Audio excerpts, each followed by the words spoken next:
Thank you, Whitney. I'm grateful to be here today, and I hope that what I've put together will be helpful to all of you.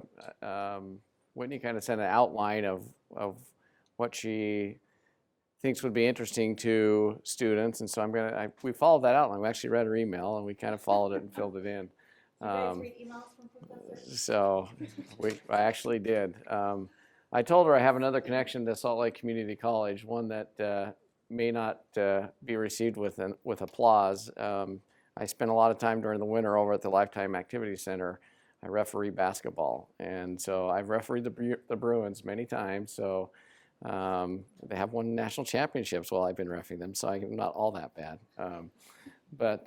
So you'll see me without a beard and in stripes during the winter over at the Lifetime Activity Center on a lot of Thursdays and Saturdays. In fact, one of my first games this season is over there. So anyway, if you see me over there, if you boo me, that's great. Everyone else is, so not a problem. So when I was talking to Whitney, she said, "I'd love you to give the students just a background of your career progression." So what I wanted to do is just walk through where my career has gone from the time I graduated from college with a Bachelor's of Arts in Communications with an emphasis in public relations and a minor in business. And she's exactly right. I started my career as an intern at Penna Powers. And so 26 years ago, in 1993, I got an internship in the PR department at Penna Powers, and I've never left. Okay, so I've had opportunities to go elsewhere, but for a variety of reasons, which I don't have time to get into today, I have stayed, and it's been the best decision for my life and for my career and for my family. A couple years after I was an intern and was hired, I became a public relations account manager, and then a few years after that, our director of PR for the agency actually moved to Georgia, and there was an opening, and she actually recommended to the partnership and the owners at the time that they consider me for that job. I was fortunate enough to get that job a few short years after graduating from school, and it was a huge educational and growing experience for me. Next, I became the Vice President of Client Services in 2000, which meant that I was stepping outside of the public relations specialty and actually overseeing all of our account managers who represent not just the PR clients that we were working with, but also our advertising clients. Then in 2003, 10 years from the time I started at the agency, the existing ownership promoted me to partner level, which meant that I was helping to guide and direct the agency and the decisions that we made. And then in 2007, I became a part owner of the firm. And at that time, we had 4 owners. I became one of those 4 when one of the 4 retired. And then in 2012, our managing partner retired. And I assumed the title and his role as managing partner of the firm. And then just a couple of years ago, we reorganized under our existing partnership, which we still have 4 partners, and I became the president and CFO. I do not have a finance background, so don't let that title mislead you in any way, shape, or form, but I am responsible for the financial stability and direction of the agency. And so I work with our VP of Finance to make all the financial decisions for our firm, as well as to produce all of our financial report and tracking mechanisms and everything related to the financial well-being of our firm. And so since 2017, that's been my role. As I said, we have 4 partners, and I'm one of the 4. The next partner will retire here in another 4 years, and then I will be the longest tenured partner and the oldest partner. And we have written into our bylaws that you can leave as early as 55, but you have to leave at 60. That's in our bylaws. So the partner that's leaving in 4 years is leaving at age 60. He's elected to not leave any earlier, and his plan right now is to stay till 60. 60 is 10 years away from me. So in 5 years, I could either have the option to go or stay for 10 years. And the reason we do that is to keep the vitality and longevity of our firm fresh and keep a pathway for others to be able to achieve that opportunity as well, and to always try to be up on the latest and greatest of what's going on, because our industry has changed dramatically from 1993 to 2017. And this evening, ironically, I'm presenting at Weber State. One of my professors, I won't tell you how old she is, she's still there from when I was at school. And so I'll be talking to them about how the industry has changed. So I wanted to mirror that with our company's timeline, because our company, we're celebrating our 35th anniversary of being in business, and I've been there for 26 of those 35 years. And with the retirement last year of our founding partner, I'm now the longest tenured employee as well as partner of the firm. But we started 35 years ago as Penna and Associates, and then it went to Penna and Gonzalez, and then it went to Penna Powers Cutting. It sounds like a law firm because these are all the last names of the partners, right? And then it went to PPCH, which was Penna Powers Cutting and Haynes. And that's when I started working for the firm, was when it was known as PPCH, or Penna Powers Cutting and Haynes. And I have a lot of respect for those four partners, and I learned a lot from those four. We then rebranded, we redid our logo, still the same names, Penna Powers Cutting and Haynes.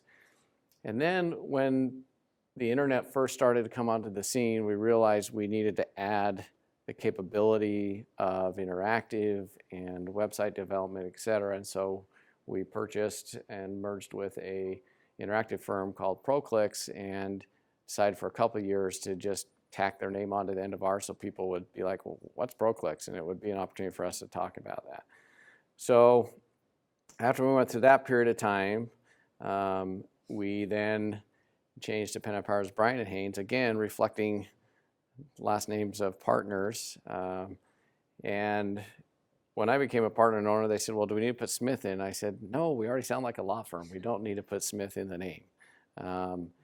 In fact, what we did at 30 years is we said we should listen to our customers and do things the right way from a marketing standpoint, and simplify, and actually just call us what our clients call us and know us as, and that's simply Penna Powers. They always truncated Penna Powers Cutting and Haynes, Penna Powers Bryant and Haynes, Penna Powers ProClicks, whatever, PPCH, PPBH, whatever. They would just say Penna Powers. That's what they refer to us as. And so at our 30th anniversary 5 years ago, we renamed or rebranded ourselves and just truncated it down to Penna Powers. Now those two partners are gone. Penna was our founder. He retired a couple of years ago. Powers is the partner that left when I became a partner, so it's been a while since he's been there, but that's how the industry knew us. And so we designed a new logo and truncated ourselves to try to follow our own marketing advice. So as long as I am at the firm, we're going to be Penna Powers going forward. Once I'm gone, they can do whatever they want to do. But and our clients reacted very positively to this, and it's been great. So one thing that Whitney talked to me about is, what can you expect from a career in the communications industry? Specifically, we're a communications consulting firm, and we have public relations expertise, we have advertising expertise, we do social media for clients, we build websites. We're what we call a full service firm that does any of those things for our clients, depending on what their need is and what the strategy is. So what I want to do is just give you a little bit more insight into who we are by showing you some of our clients, and Whitney went over a few of these. Some of these you'll recognize. Harmon's, you should recognize. TravelWise, UDOT, UCare, Rio Tinto, the Utah Food Bank has been a great client for a number of years. X Insurance we just started working with, and I've got a clip of something we've just started to do for them. Ivory Homes we've worked with for a couple of years. And then I sit on the board of the Salt Lake Chamber and co-chair a couple of their committees, and so we do a lot of work with the chamber as well. We have approximately 50 employees here in our Salt Lake office, which is our headquarters and has been our home for 35 years. You'll see Nevada Health Link on that list, and that's because we do have a small Las Vegas office, and we do have a few clients in Las Vegas. We started that office about 5-6 years ago, and we just have a small staff of 3 people in Las Vegas, and they handle our Las Vegas work, which includes Nevada Health Link, which is the health exchange program in Nevada, and they run that for the state of Nevada. So I'm going to play you what we call our sizzle reel. This is just an example of some of the work that we've done. These are either TV spots, digital ads, or the like and they're not the full spots, they're just portions of them, so you may recognize some of these.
So I wanted to show that because those are just snippets of finished product, but to get to that finished product, it takes quite the process. And so you may say, what is it like to work for a firm like ours? What we put here, what you're seeing right now is a collage of every year around just at the end of November, beginning of December, we do a holiday card that we send out to all our clients and our prospective clients. And I don't know how many cards are up there. There's 10, 12 years ago, we started doing these amazing compilations of different scenes of things that were either popular in culture at that given time. Like the one we don't have up here is Star Wars, and I have the Millennium Falcon on my back because I'm a big Star Wars geek. But we did one that was Star Wars themed the year that The Force Awakens came out in theaters in December. And so we do these, and this represents all of the people who work, all of our employees that work at the agency. And we like to have fun to basically market ourselves and say, hey, we don't take ourselves seriously, but we take your work seriously. And we like to have fun, but we also like to work hard. And these have become a great marketing tool for us. People love these. They're huge. I mean, when you receive them and unfold them, they're about this wide and big.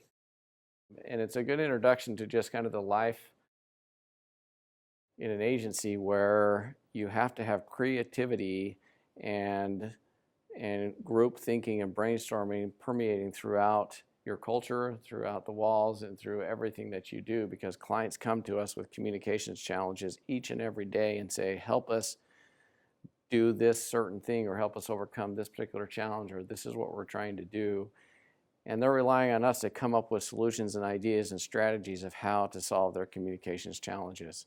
And so we have to have a culture that breeds creativity, that looks at new ways of looking at things, and that puts together content and material to help address that challenge that client has. So do we have brainstorm sessions with PISA? Yes, we do, okay? We have a lot of group activities where we try to build our culture of the agency and to breed creative thinking. We have a lot of open office space. We have a lot of teams that work together to come up with really good strategy and that attacks a client's challenge and then deliver really brilliant creative and solutions that help them to overcome whatever they're dealing with.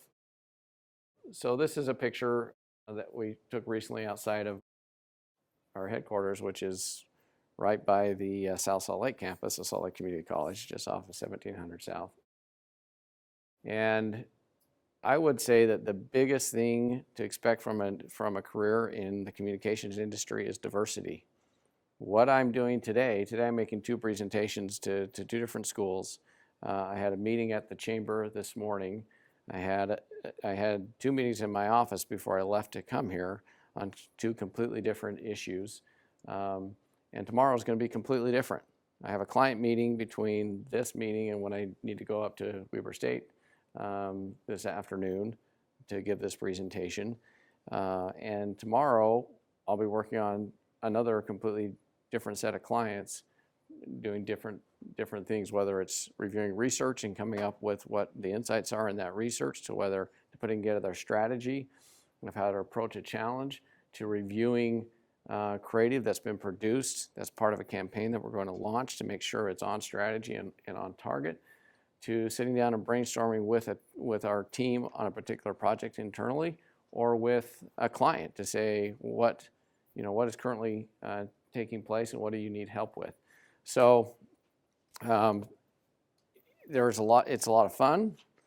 It's a lot of hard work, but it's very diverse, and that's what I love about my job. Is every day is different. Okay, not one day is the same as the day before. Now I may be doing some of the same things, but I'm working on a different client that next day, or I have a different deadline that I'm working on.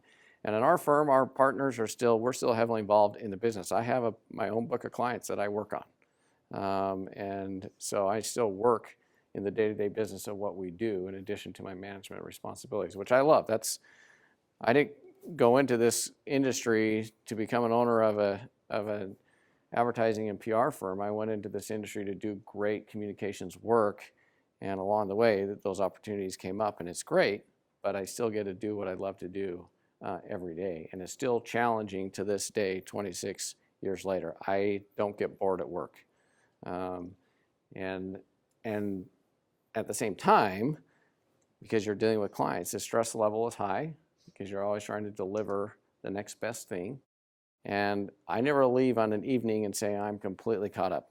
I never leave thinking I've got everything done that I need to get done. There's always something else that I could do, but at some point I need to see my family, and I need to sleep, and I need to go referee basketball. So, so there's always stuff going on, and I like that about the industry, and it takes a certain type, because some people just don't have that in for that type of atmosphere. But we have a lot of fun. I mean, during the summers we have barbecues every other Friday. We give employees a half day off on Fridays every other week. We have holiday parties throughout all the year. We're gonna have our Halloween party on Halloween, where we have a costume contest. We have a chili cook-off. We don't get a lot of billable work done that day, so that's the only downside of that. But we have a lot of fun, and that's what generates and creates an atmosphere of creativity, of a family-like atmosphere at work, where we're working together to help each other succeed. So it's great. So I wanted to walk through some case studies of some of our different challenges. I've talked a lot about our clients come to us with a specific challenge, and our job is to help them solve that challenge and address that. So I'm going to walk through a few examples. The first has to do with the work we did that we're doing with UCare. The challenge that they came to us with is we want to unite the air quality community in Utah. There's a lot of people that are passionate about this, and how do we unite all those efforts into one umbrella organization under UCare?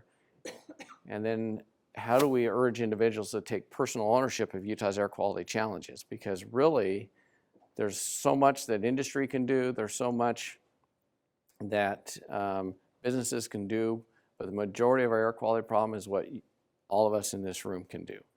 And that's the biggest way we can make an impact. And so they said, we want to make it simple for individuals to take personal ownership. So our strategy was, let's define and clearly communicate simple everyday actions that we can all do that could have a profound impact on improving Utah's air quality. So think about that challenge, think about what our strategy was, and then I'm going to show you 3 spots that we developed that define and clearly communicate simple everyday actions.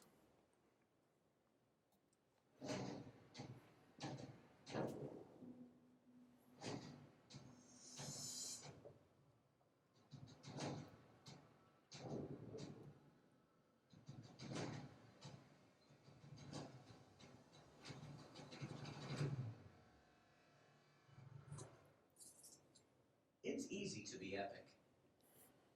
Take a break from idling while making the air epically healthier for everyone. Okay, next one, that was idling.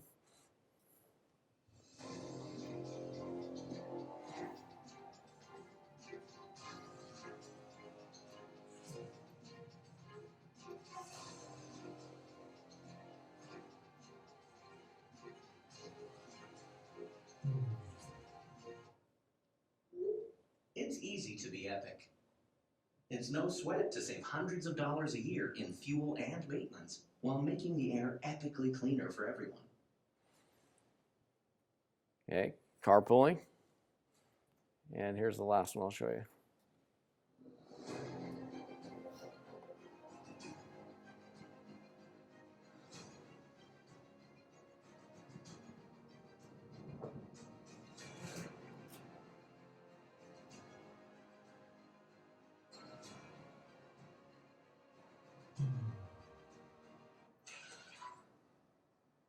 It's easy to be epic. Take a load off to read and relax while making the air epically cleaner for everyone. And taking transit was the third one. So we took that simple everyday actions of all of us can reduce idling. All of us can try to carpool. All of us can try to take transit. Simple everyday actions, but the creative twist on that was we used music and cinematography to build it up as this big dramatic moment to make it epic, and then it was simply turning off the car, okay, or texting someone to see if they could carpool, or buying a train ticket, okay, or a bus ticket, and how we can all be epic if we just do these simple things. So some of the results from this campaign, we achieved over 65 million impressions, and you're like, well, there's like 3 million people in Utah. How did you get 65 million impressions? Well, understand that we track everything that we place and run. And so what this means is that we reached 99.6% of our target audience, which we defined of here's who we're trying to reach. And we reached them frequently enough to have 65 million impressions, meaning we probably reached them approximately 10 times each across the various platforms that we use, from digital to traditional media, okay?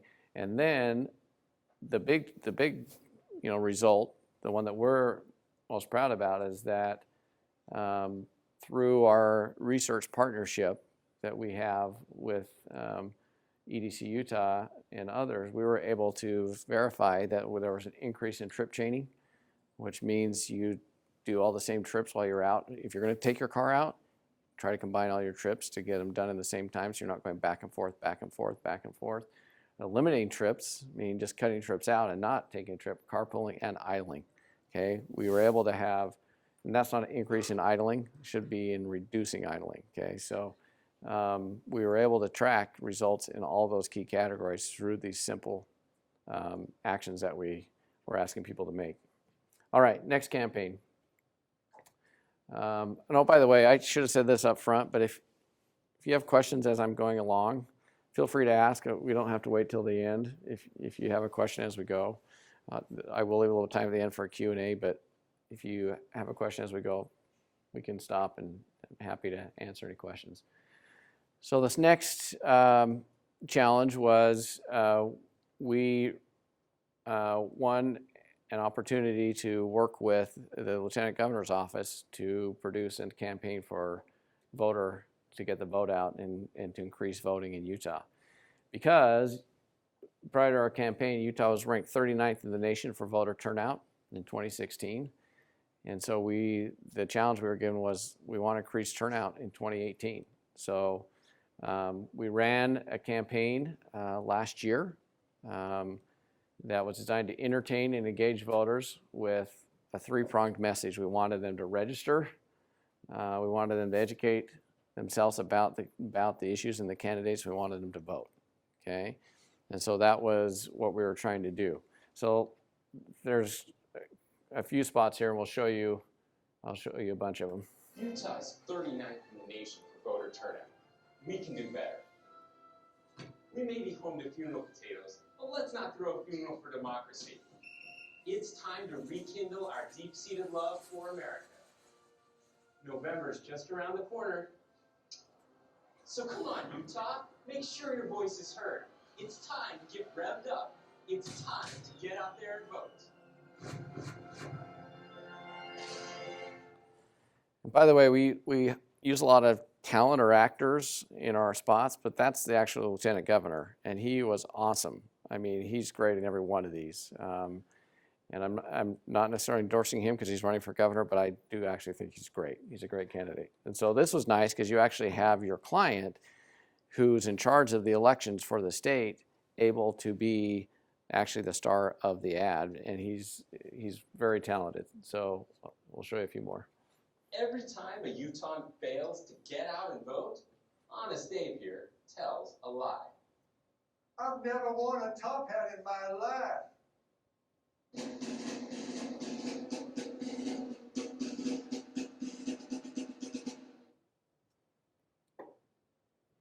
Every time a Utahn fails to get out and vote, an apple pie goes bad.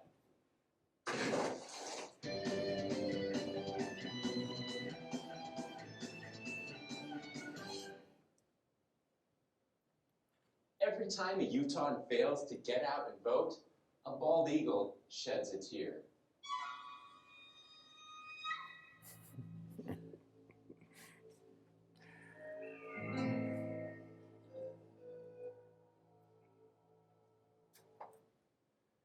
And I think this is the last one I'll show. Every time you fail to get out and vote, you're only hurting America.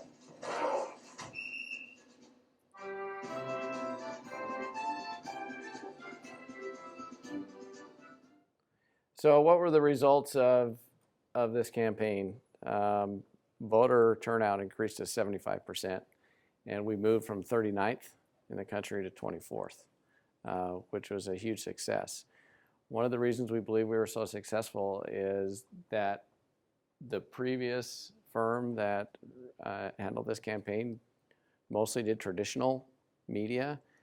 We did the bulk of this non-traditional or digital media. So a lot of this was on social media, on digital channels, and is pre-roll on online news sources. That's why you saw some of those shorter spots, because they were designed, for a digital lifespan and to be more effective digitally. And we believe that we were able to reach more people that way, and were able to generate a better result. So that was a great campaign. So the last one I'll share is the challenge that we were given by one of our safety campaigns to get our target audience of resistant males to consider buckling their seatbelt every ride, every time. So there is a demographic of our population, and it's males who think that they're impervious to injury, that they don't need to wear a seatbelt, and they're in that age group of about 45 to 65 that they don't think they need to wear a seatbelt. They didn't grow up with it, they didn't put their kids in car seats, and they're fine. So they don't wear a seatbelt. And the biggest factor in deaths and car crashes is people still to this day is lack of wearing seatbelts. Most people would survive a car crash if they wore a seatbelt. So we're like, how do we reach this resistant group and try to encourage them to wear their seatbelt? So we decided to take the strategy of using some lighthearted and nostalgic humor to make our message more memorable and approachable. And I guarantee you that probably none of you in this room will understand the nostalgic nature of these spots I'm going to show you, but I do, and I love them, and I'm sure the professors in here will recognize them. But you'll have to be familiar with the A-Team and with Rocky, the original Rockies, and with Arnold Schwarzenegger to get these. So just know that you guys were not the target, okay? I was the target for this spot, and they resonated very well with me, as well as others our age group. So let me just share these with you. Come on, get to the buckle. Do it now. Aye, aye, aye, aye, aye, aye. Put your seatbelt into action. Enforcement starts now. Come on, click it or ticket. Okay, here's the A-Team. I pity the fool who ain't buckling his seatbelt. Put your seatbelt into action, fool. Enforcement starts now, see? Click it or ticket. Pain. All right, again, probably none of you get this, but I'm hoping the professors do. And then here's Rocky. I just want to say one thing. You always win. Buckle up. Put your seatbelt into action. Enforcement starts now. Come on, people. Click it or ticket. So the fun thing about those spots is we found someone who actually made those seatbelts, made those characters. So those were actually, I mean, they actually created those characters. So that wasn't done in post-editing where we took a regular seatbelt and added all that. They actually built those characters. You know, we did the movement, you know, in post. And the voice for all three of those characters was the same guy. I mean, he is very talented. He can imitate almost any voice. So he was amazing. So what were the results of that campaign? The biggest thing that we looked to was, I mean, time will tell whether people are actually buckling up more because we have annual surveys that we look at, and this campaign was just run this year. But video engagement from a previous 16% increased to 77% of people actually watched these spots among our target audience, which hopefully, besides the nostalgic factor, they actually be like, all right, man, this is cool, I'll buckle up. So that was a lot of fun. We don't have the results from this one, but I did want to show it to you. We just started working with X Insurance, which their mantra is they insure the uninsurable, like crazy things that people do. And so their challenge was, we want you to establish our brand and what we do and give it just this edgy voice. So we wanted to basically portray dangerous and impossible to insure scenarios and say, yeah, we insure that. So this is the spot that is actually running now. You may, or I don't know where you guys consume your media. You're not really necessarily the entire target for this, but this is running now, and you'll see a lot of digital billboards up right now that have X Insurance on it, and they say insuring the uninsurable. I saw one as I drove down here for this presentation. But this is the creative. This is covered. This is covered. This, and this is covered. That, this, and that is covered. This, this, that. Hell, we'll even cover this. Whatever your X is, if you can imagine it, we can cover it. X insurance. Insuring the uninsurable. So we're right in the heart of this campaign right now, so I don't have results. But so far, all indications are it's going really well. All of that, but the ice plunge was filmed right here in the Salt Lake area, and by our film crews and by our directors. With we bring in production companies and photographers, but it was all filmed here locally. We'll see how that ends up. David, I just have a question Yeah. for that. So how did you target that prospective audience? Was it by demographics or psychographic behavior? What were the back ends? There's actually a combination. Okay.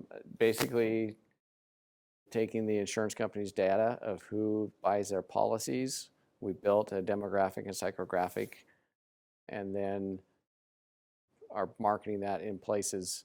The digital billboards we're using are a lot of those targeted insurance agents because they can use X Insurance to insure their clients that think they have an uninsurable job or adventure or whatever. And so there's a combination of targeting the individuals themselves and targeting the agents that actually can use X Insurance.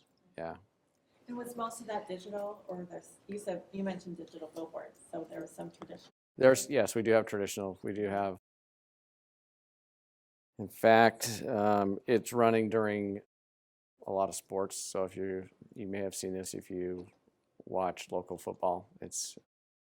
We've run it during NFL games and during college games as well. Yeah, so there is some traditional for sure. I know we only have about 10 minutes, but one thing that Whitney asked me to do was just share a little bit of my career advice.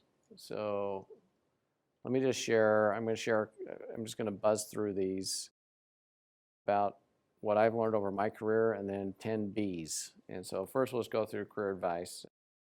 I won't spend a lot of time on these, and maybe this is because I'm Generation Xer, but it still applies today. Work hard, pay your dues, and put in an honest day's work, and you will be rewarded for what you do. If you truly, put forth the effort, and you don't believe that after 6 months you should be the president of the company, but you take time to pay your dues, you will be rewarded. And I put these together and I ran it by our management team and said, tell me what you think. And so this has their input as well. Listen and observe. One of the best things you can do in the workplace, particularly if you're new, is just to listen and observe. Observe the culture, listen to people. Before you speak too loudly and put your foot in your mouth, listen and observe so you can kind of get the lay of the land. I love this quote, seek first to understand, then be understood. Seek first to understand what's going on and then explain your position. I'm well known around the agency for being in a meeting and not saying anything for the first 30, 45 minutes and then speaking, because I'm trying to just gain as much information as I can and process it and understand it to come up with a good solution or idea. Own your mistakes and put the team first. Okay, admit when you've been wrong. Own up to it. Don't say, hey, it was so-and-so's fault.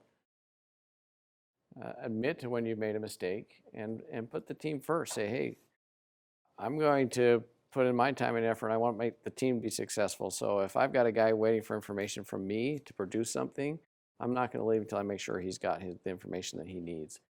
And if I make a mistake, I'm just going up to it. We can work with you. We can get over that. But when people try to blame others, it eventually comes out. Demonstrate a commitment to quality and continuous improvement. Try to do the best you can do with every job that you do and then work to continually improve. Notice where you could get better and work to make that continual improvement.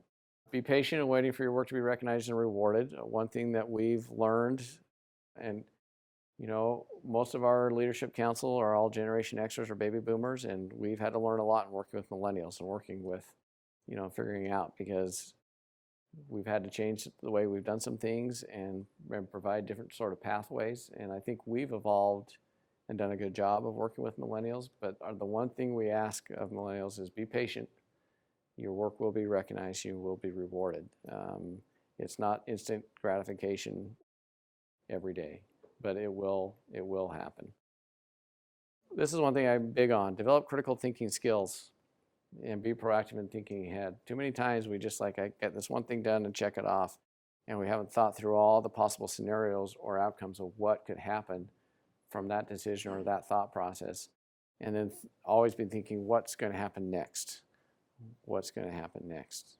I mean, when I referee basketball, I have to think, when I make that first call in the first quarter, am I going to make that same call in the fourth quarter at the end of the game on a tight game? I have to be thinking ahead of, how are we calling this game, and are we going to be consistent throughout? It's the same thing in business. You got to think critically and be proactive in thinking ahead. Respect the workplace rules, your coworkers and clients. Just be fair and respectful to everybody around you, and it goes a long way. When one person abuses the rules, we all suffer. We started this pilot program of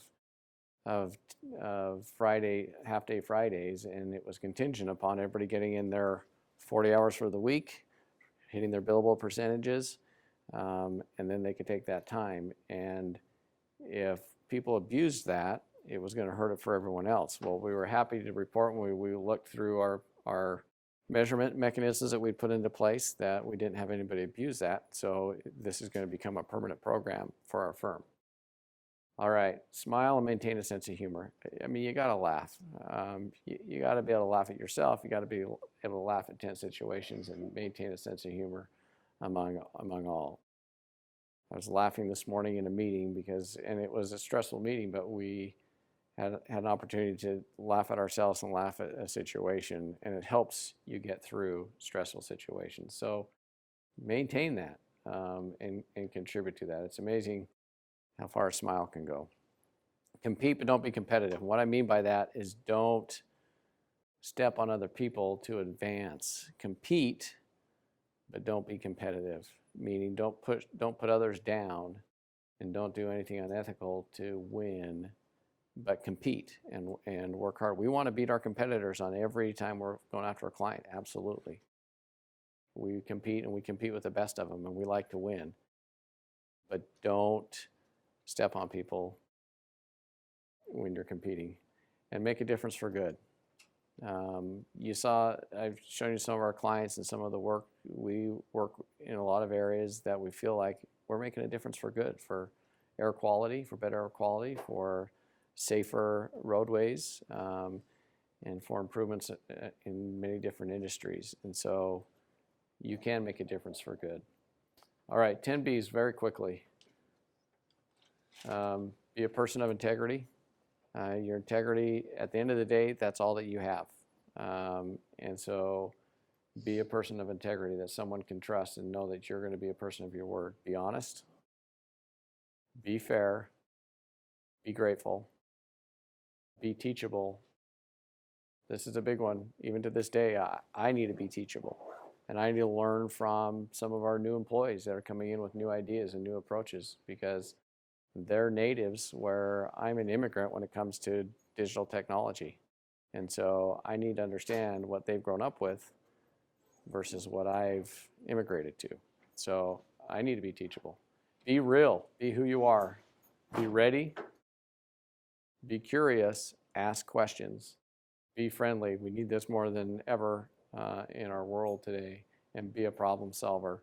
Be there not to always raise problems. You can raise them, but also come with ideas of how to solve those problems. So hopefully that was helpful. And I know we're probably at time, Whitney. Well, we have 2 minutes, so that's pretty good. Questions? What would you say the most audience view out of all the social medias you can advertise through? Which one would you say is the most valuable? It depends on who we're trying to reach. I just gave a presentation on social media a couple of weeks ago at a chamber event. And if you're trying to reach people like me, guess where I am? I'm on Facebook, right? Okay. If we're trying to reach millennials, they're on Instagram and Snapchat. Okay, so Instagram and Snapchat are the main, at least from all our research and all our indications and from everything that we're looking at, that's where millennials are. Facebook is for us old folks.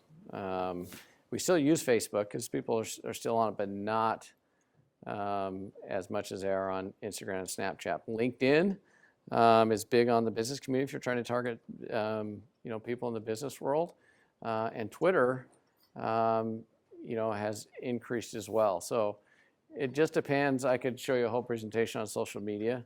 It depends on who your audience is and where they are, and that's how we use social media to target. It's based on demographics, it's based on usage, it's based on where our audience is spending their time. So that's where we'll be if that's who we're trying to reach. So, and those are those platforms have been out there for a while, but they're the ones that have had the staying power. I think TikTok is like the latest rage, at least the one that's showing the most promise to succeed, but it still has a really small user base, and most of them fizzle out. The only one with a substantial amount where we'll actually put money to and effort to are those where we know we can reach the most and get the most results. And so when one gets that staying power, then we'll look at it. But it all depends on who's using it and what their demographic is for us to make that decision. Does that answer your question? Yeah. Mm-hmm. Yeah, it's changed. Facebook was all it for a while, and now it's 50-year-olds like me that are on it, watching my kids, right? Yeah. What would be your biggest advice for those who are contemplating their method of education? There are jobs that might say, oh, you need this much experience, versus jobs like, okay, you need this degree before you can consider hiring you. So what would be your advice, your pathway? Because some people just kind of gung-ho go into it because they have talent, and some people go to get the degrees before they, dip their toes in. So what would be the best method? So that's a really good question, and it's changed over time because there's a lot of technical skills now that employers want, and they're not as, some of those technical skills, those employers aren't as concerned with the full-on college degree as they are with those technical skills, like computer programming. And some of those other areas, they're like, if you can get an education and develop that technical skill, we will hire you. So it's changed a little bit. It used to be the four-year degree was where it was, and that's what everyone needed to have. I did a combination. I am a believer that you need to have a good base of understanding and knowledge, and a college degree will get that for you, but you combine it with the experience. So I interned starting my junior year, so I combined internships my junior, senior year with continuing to finish my education. So by the time I was done, I had some practical experience plus my book knowledge. And I believe that's why I got the internship at Penna Powers, and when that opening came up, right, they actually hired me before I graduated. But I and them were both committed to finishing my degree, and I wanted to still get my business minor that I hadn't completed yet, and that has benefited me hugely with my job at the agency now, where I'm managing and I'm overseeing finance. If I didn't have that business minor, I wouldn't know half the things that I've had to work on now. And I didn't know that at the time, but I just felt like that was an important minor to get with my major. And so it depends on where your interest lies and where your skills are and what industry and field you're going into. But research after research after research shows that the more education you have, the more earning potential you have over the course of your life. And so getting education is never a bad thing, but it is changing in terms of the industries and the skills that are out there. But there's a ton of research that shows that the better and more education you have, the better your earning potential is over time. But I favor a combination approach of getting the experience and getting the education. Does that make sense? Good question. Very good question. Yes? What's the strangest problem one of your clients has come to you with, and how did you communicate that to your target audience? Okay, I could pick a ton, but the one that comes to mind right off the bat is the Utah Department of Transportation came to us and said, we have a problem with trucker bombs. Does anybody know what a trucker bomb is? Truckers, when they drive and have to go to the bathroom, sometimes they don't stop, okay? So what they do is they've drunken a Gatorade or whatever, and they will continue to drive and pee in that bottle, okay? And then they'll throw it out the window, okay? And so they were having a problem with a ton of urine-filled, and that's not the worst of it. This was urine. There was, more than that, but I won't go into that. But so they said, how can we reach out to this target audience and let them know it's against the law to throw, if they want to pee in their cab in a bottle, great, but throw it in a garbage can. It's against the law to litter, and it's harmful to the environment, and it's gross anyway. But it's the underbelly of the trucking world. So we're like, how do we help with that? And I don't have the creative that we produced because this has been a few years ago, but we came up with some pretty funny tongue-in-cheek, and it sounds a little cheesy, but they got it. Like we had flyers that we put up at rest stops and at truck stops that said, "You're in trouble. You're in trouble." This big of a fine for trucker bombs. Had a whole host of other funny headlines like that to try to spread the word of, hey guys, if this is what you got to do, we get it. Just don't throw it out your window. Okay. Anyway, that's the first one that came to mind. There's probably many more, but that was a tough one and kind of a funny one too. And there's some stuff we produce that never sees the light of day because the client's like, I love it, but I can't run it. And one of them is my favorite billboard of all time that never ran, that I have sitting on my office wall because it was trying to get the trucking industry to slow down and not drive so fast. And it said, and it was going to be a billboard, and it says haul freight, not ass. And that never saw the light of day, but it's on my wall because I think it would have been the best billboard ever. But the client didn't approve it. But we had other really good ones too, but that was my favorite one. So, good question.